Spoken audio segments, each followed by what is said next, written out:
In recent times, there have been the advent of AI, that's artificial intelligence.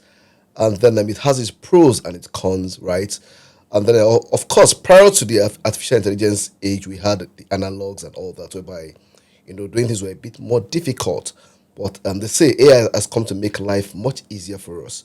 So in this conversation, we'll be talking about the advent of the AI, and of course, we'll look at the advantages and, of course, the disadvantages to the younger generation. So with me today in the studio is my colleague and my friend, and my guest today is Nuru Idi Abdalla. Thank you. Nuru, you're welcome. Thank you, Femi. Talking about AI, artificial intelligence, can you explain to us what is artificial intelligence? Thank you, Femi.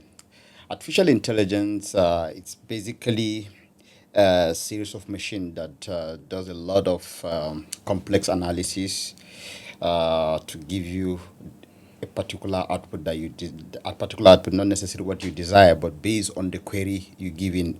So basically, it shortens the time for you to conduct a lengthy research or to conduct a test. So the artificial intelligence, because it's run on a machine, which uses a high number of processors to process that query you give it to it, and it gives you the result within some few minutes. So that's basically what AI is all about. All right, you said something about AI, trying to shorten the lengthening, the length rather, of a research. Now, is that an advantage or a disadvantage on the usage of AI? Don't you think that it doesn't make people now, go that extra length of doing proper research rather than just you put it on the, you click a button and then it gives you everything you want? What do you think about that? Okay, view it from this context. AI actually helps you to achieve a desired goal in terms of what you put into the system. There are different levels of AI. There are those that operate completely autonomous based on how they are programmed. And there are those that will require some set of input from you so that they will give you a particular result that you really want. Okay. And what makes AI different from automation is because of the intelligent aspect of it. Like we used to have before, we have an automated system that follow each series of process to give you a predicted outcome, right? But for the AI, it has an intelligence layer on it, and that's what makes it more beautiful, to make your work more easier and to make you to have a desired result that you really need. Okay, now, so Nuru, hold your thought. Now, AI, you said is make your work easier, right? Yeah. But I agree with it fine that AI makes our work easier, right? But then, in the context of research, or for the younger generations that are coming up, during our own time, or we are still here anyway, and maybe some years back, we had to do a lot of, personal work, go on Google Scholar to get this done. But now, at the click of a button, you can get 10,000 words, or how many thousand words within some minutes through AI, right? Yeah. Don't you think it's going to make the younger generation brain dead? You don't think so? On the contrary, this shouldn't be a blanket statement, right? Because if you look at it through different civilization, the world has evolved. It has changed to where we are currently now. Different times poses different challenges to people. And that is why AI it is today. It's because of the gaps that has been identified by those people that are developing AI and bring it. Yeah, I quite agree with you that to some extent, it will make people... you don't have critical thinking anymore. No, not necessarily critical thinking. Yeah, to be able to use those AI tools, you need also to have that intellect.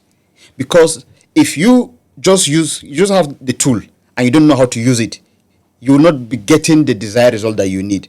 But if you are well thought of or well educated enough, or you are that intelligent to understand the query to give to that AI to give you that desired result you need.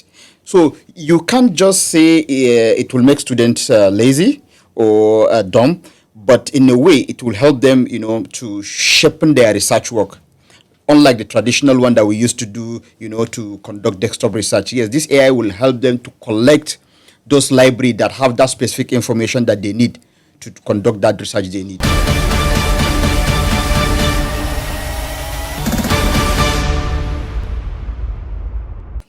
Okay, so let me just ask you this question before I go to the next one now. So to you, there's this debate we used to have those days in school: is A or B good or not? Has AI's advent, is it of more advantage or less advantage? What do you think? Okay, I will. Generally speaking. Yeah, I will use the maritime sector in this aspect to Good. give you some picture. So Okay. it depend on the audience to take to What think they whether want, exactly. exactly whether it's right or wrong. For example, we know we have seafarers on board ship. Okay. You understand, which are the critical component and backbone for the global trade. And accidents do happen at sea. And now we know we are in a transition of going fully autonomous, even though in the IMO there are 4 levels of automation. You understand? But now I'm going to talk about the last level of automation that is completely unmanned, meaning that you're going to have your seafarers somewhere seated controlling the vessel at sea. It means even if there's an accident, there will be no casualty. And those vessels, they're going to be powered by an artificial intelligence driven system. So technically, we are saving life at sea using artificial intelligence. Now, on the other hand, as a cargo owner, if you put your cargo on a vessel, you can take your mobile phone and track your cargo and see where the cargo it is at sea. Courtesy of what? AI. Now, sorry, hold your thoughts. Hold Just on. a minute. Just a minute. Okay. Let me Okay. finalize this thought again. There are some startups now that they are currently working also to put in what you call Internet of Things within a specific cargo. Okay. If, for example, you are transporting a perishable item, you should be able to know the temperature that your perishable item it is at sea. So with that Internet of Things, you'll be able to get it and you see it. And courtesy to what? AI. So AI has come to stay. AI is something that people should embrace. Okay. But there is nothing in this world that doesn't have a disadvantage. But we should dwell more On on the the positive side because at it is now, it has more positive than negative. On a final note now, what do you have to say to our audience or to our guests out there on the coming to stay of AI? What I will say is generally AI is being integrated in all aspects of our life from everything. In fact, you will be sleeping, you will have a device that will be monitoring how you sleep. You understand? It will tell you your health status and stuff like that. All these things are being provided to ensure that we have good quality of life. And trying to resist these changes, it's not gonna do anybody good, but rather to understand how to live with it. Because if you resist, the world will move Faster and leave than you you. behind. Exactly. And before you will do a catch-up game, Time is gone. time is gone. Yeah.